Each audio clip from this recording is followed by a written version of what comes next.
For this project, I thought I'd try my hand at designing and building one of those cheap bits of plastic fishing tackle, the method feeder.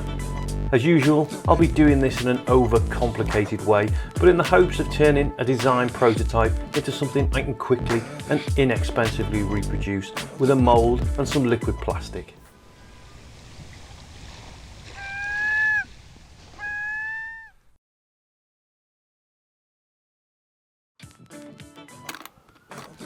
The most common type of method feeder is a flat weight with a frame on that holds powdered or pellet bait.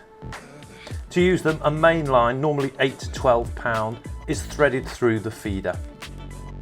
With a loop tied, a connector bead or a swivel is attached. Then a short hook length is looped in of a lighter line, say 4 pound to 8 pound. The hook can carry a range of baits, but a little rubber band is my favourite for attaching pellets.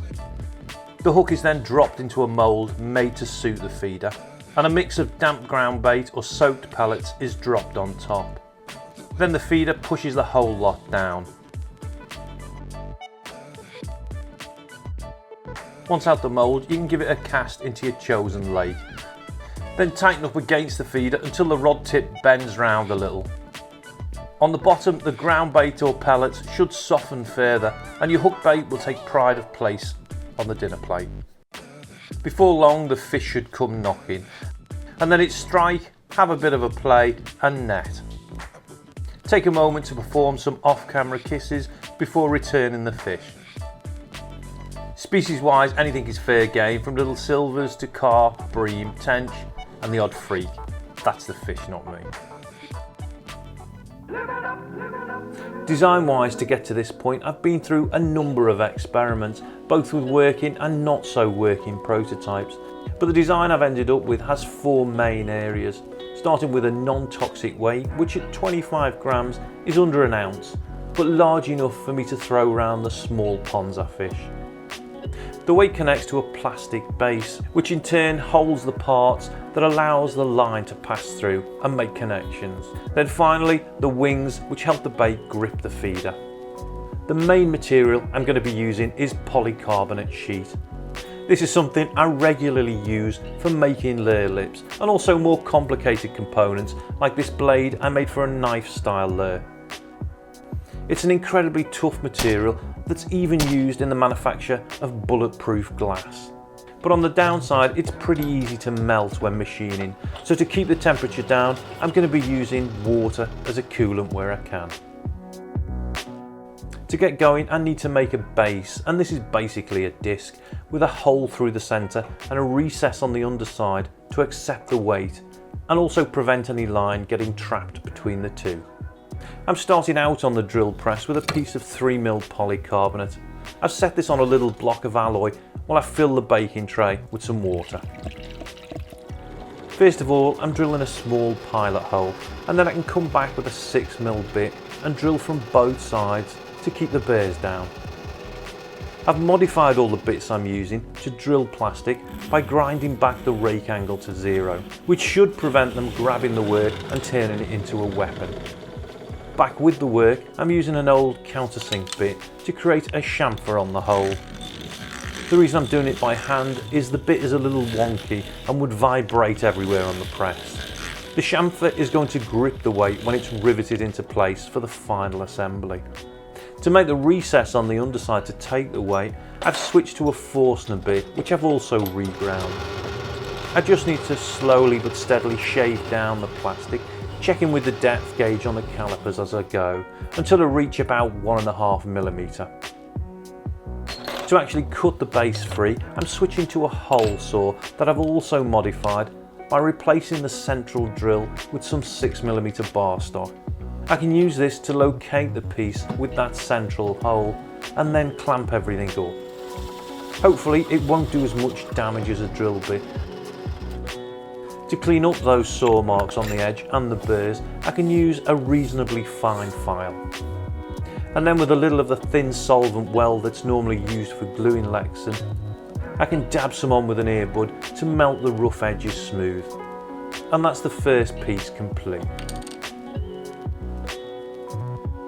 To make the 2 wings, I've printed out a template for both pieces and stuck it to some thinner 2mm sheet. before cutting it down on the bandsaw.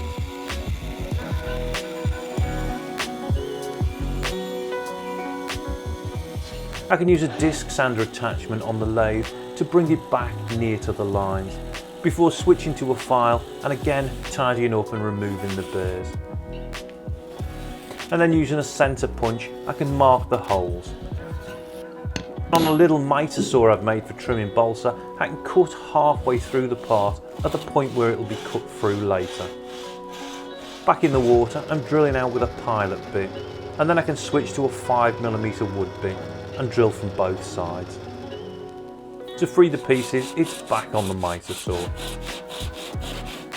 To clean up the top edges, I'm using a bit more solvent, but on the bottom where it needs to be dead flat and square, I'm using the back of a small machine square as a guide, placed on some 600 grit paper to sand it smooth and true. To stop the force of loading the bait onto the feeder, pushing the wings out and snapping them, I'm adding some tiny buttresses. And to make these, I'm using a craft blade and a plastic hammer to score and snap the corner off. I didn't really get this first time round, so it took a few goes to get things right and some very delicate sanding to get a sort of matching pair.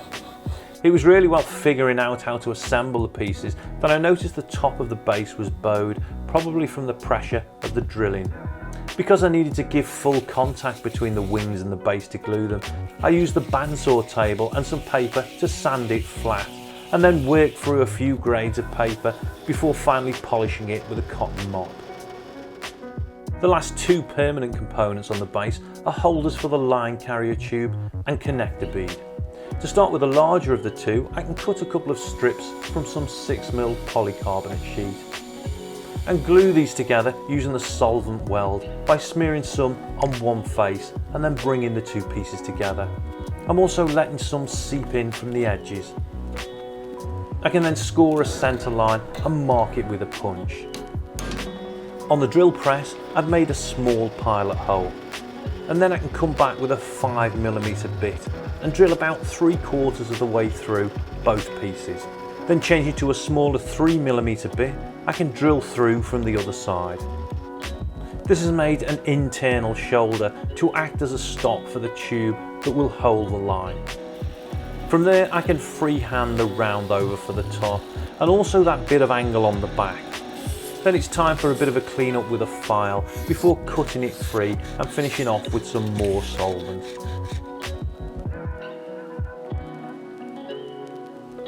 The smaller bracket on the other side I can make in basically the same way, but from a single strip of 6mm polycarbonate and with only a 3mm hole at its centre.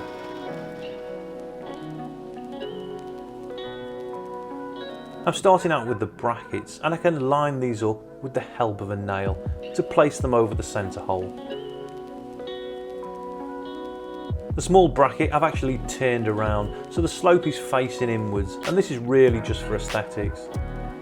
Using a modified earbud, I can use a tiny amount of the solvent weld to tack these in place, as it should be drawn up into the gaps by capillary action. The solvent quickly evaporates, leaving the joint to melt together, but it still takes an hour or so for the polycarbonate to harden. Then I can remove the nail and go back and make sure I've covered all the angles.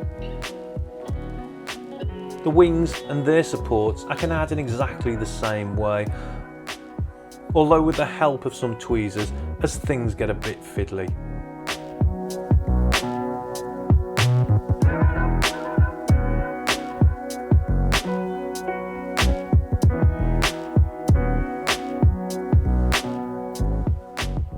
That's really all I'm going to cover in this part. In the next part I'll be building a weight and bait mould. I'm making a start on a simple mould to reproduce the plastic parts of the feeder. But having already made the bits and pieces to finish this prototype, I'm going to fit them and get myself down to the lake.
you've enjoyed this video and you'd like to see more, follow the link to visit my channel or click subscribe to be notified of future videos. I'm also running a Patreon campaign if you'd like to take a step further and make an ongoing donation to support the channel. Thanks for watching.